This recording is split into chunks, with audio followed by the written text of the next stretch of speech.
think that if folks close their eyes and they think about the first 3 words that come to mind when they think about musical theater, it's not necessarily the work that we're doing. If you close your eyes, you might think jazz hands and cats and maybe even cheesy. And that is certainly not the work that we're doing. The work that we're doing is magical and mystical and transformative and immersive and interactive, and is really trying to create real tangible solutions and social impact in the world. My background is as an immersive theater director, as well as a cultural worker and a healing practitioner. And my master's background is actually in applied theater. So thinking about theater as a tool for so much more than just entertainment. So a lot of the work that I've done has been with international mediators who are on the front lines of conflict, or folks like in Dahuk, Iraq, who are peace-building educators trying to unpack their own historical biases of conflict so that they can create spaces for democratic agency for their students and democratic possibilities for their students. So it's all of this background that inspires so much of the work that we do at the intersection of justice, healing, and radical imagination. I'm joined by an incredible group of humans here with us today. I've got my colleague here, Brendan Powers, who's our artistic innovation lead, and who's really the person who grounds our MTF XR program. And so we're going to hear a lot from him about what our processes are and how we execute the work that we do. We've also got 2 of our incredible artists, EmmaLee and Maria, who are the creators of Come See Your Future. This is a piece that you can actually experience at 420 if you're interested, and we'll get a chance to talk with them a little bit about the project and their process later. But I'd love to kick it over to Brandon first, just to talk a little bit about what is MTF XR and what inspires you about the work that we're doing here. Absolutely. Thank you all for being here. Beyond my work at MTF, I am a director and choreographer. I come from the theater and dance world that have now merged together with immersive technology over the last decade, creating work, exploring AR, VR, etc., AI. And I'm also like to really think of myself as a translator and bridge builder between artists and technologists. I do a lot of workshops around that in particular. And I'm really excited that I get to extend that work to our community at MTF in my role. And MTF XR is our program supporting new work at this intersection of immersive technology and musical storytelling. And it's very much with these main pillars of access, education, and development. And MTF XR started in 2019, and it really evolved out of necessity. And at the time, I was seeing the landscape of the nonprofit sector in theater and performance, and also with where the support was coming from for XR.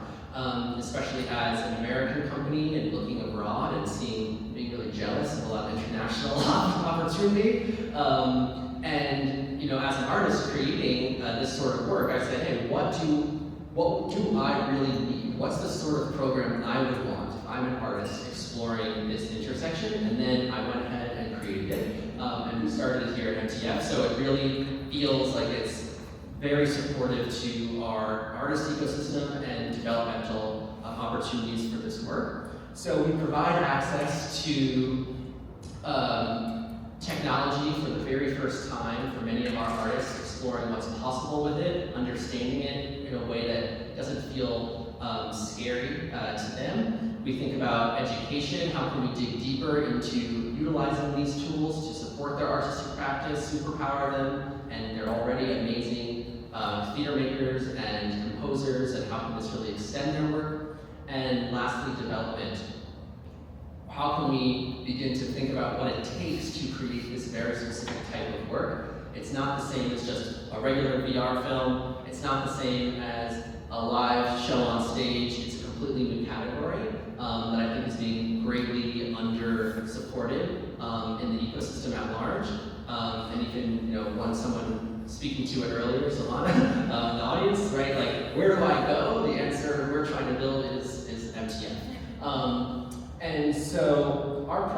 breaks down into kind of a few different areas of focus that kind of work a little bit in a timeline. So it all begins with what we colloquially call XR dates. Essentially, these are times when artists come into our space, and it's often the first time they've ever done VR, they've ever done AR, anything about it. Maybe they really don't like it, they think they don't like it, they're afraid of it, and they come to the studio and they work with me for about 90 minutes, and we just try a bunch of stuff. Because I felt like how I got into this industry was just going to every conference I possibly could and trying as many experiences as I could, and that's what taught me, oh, I think I'm going to be very good at this, because actually theater makers have the perfect skill set to make immersive experiences, right? And we understand transitions, we understand flow, we understand how to like create an entire world, which is very different from film, like we all know here. And so it starts with these XR dates, we try a bunch of stuff, and we kind of pique their curiosity. And then oftentimes they get very excited. That photo is actually not staged, even though it looks staged, like a stock stage photo, but that's literally a couple artists experiencing an AR performance, and they've never experienced anything like it before, and they like were gasping. It was very cool. Next is our realms of innovation. These are like sandbox opportunities, where we like to call it like we're your first yes to try something that you've never tried before, or that no one else wants to say yes to, right? Again, an idea of like, hey, what do I need as an artist, right? Something I want to add too is that this is at the intersection of discipline, right? So the exploration that you may be trying to do through a realm of innovation might be, I'm a composer and I have some really exciting ideas about how music can be immersive and interactive. Or I'm a choreographer and I'm curious to understand how movement can be at the intersection of technology. From composers to writers to choreographers to creative technologists, there are lots of different entryways, recognizing that the theatrical form has a lot of different elements and a lot of different ways you can tackle and enter artistry. Absolutely, and this is also a time where it's all about process and question asking and not needing to deliver a product, right? Because I felt like so many times when you are trying to get funding for immersive work, you have your pitch deck and you say, great, I need $500,000 to do this and tour the world, and here it is, and please, big company or government, say yes. But how the hell do you know that that's even a good idea, right? Or that you even made your prototype? No one wants to fund the prototype, so this phase is funding your prototype, so then you can go and raise the money with the prototype instead of just a deck. Then we have our garage and summit, which we're going to play a video just to kind of speak, and I'm going to speak over it. Something I also want to acknowledge too, that we're being really intentional. This organization was founded by a trans woman who was very clear about the ways in which they didn't feel represented in the world and in the work. And so we are very clear about who it is that we're serving. We're serving folks who are historically underrepresented and underfunded. So we are supporting LGBTQ, BIPOC, disabled creators, and beyond. But I just want to let you know that that center point is the thing that feels really important for us, paired with the investigation around liberation, which is the work that we'll hear a little bit more about from EmmaLee and Maria soon. Yeah, and Shakina, said to me once when I was pitching this idea, they, said XR is a tool for revolution, and that very much guides the way we think at MTF. Okay, go ahead and play. So this gives you just kind of a little glimpse at the MTF XR Garage and Summit. And so you can think of this like a hackathon, but for theater. Theater using immersive tech. So we've had 2 iterations of it. This was this past June in partnership with NYU and City College in New York. And we had a whole week where artists got to utilize the whole venue and create bespoke, unique, immersive experiences with whatever technology they wanted to use in the space, with teams of 8 people merging together, students and professionals. Composers, theater makers, creative technologists, students. It was really incredible.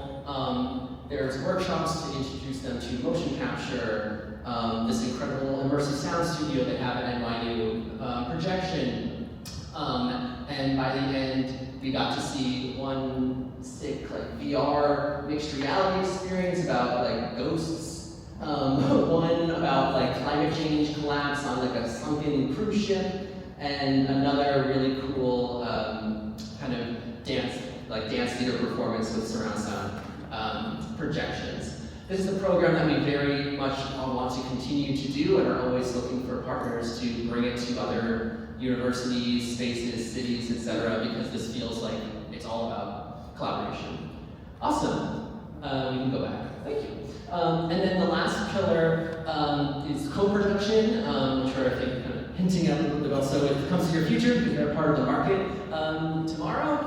And we want to not just say, we want to be the place to help develop it. We want to kind of help you take that next step and make it come into the world. That small photo is from a piece called Chronicle X, which was at the Shed in New York. And we created an entire augmented reality layer of that production, and that was in 2020, where audiences were able to see these volumetrically captured ancestral figures kind of entering the giant shed space, if you've ever been there, kind of pushing through the walls. Everyone had their phones out at the end of the piece. It was really cool. So that gives us an idea there. The videos are really we're gonna, oh, maybe stop. We're gonna speak a little bit to a couple projects that we have in the works, and I want to just make sure we get over there, so I'll probably go pretty fast. Yeah. Princess Portals, you can play that video. Do you want to tee that up? Yeah, absolutely. So one of our incredible artists who's formerly goes by Mia Witherspoon, whose name is now EmmaLee, is someone who is curious about how to uplift Black femme ancestral wisdom as a means to heal the land.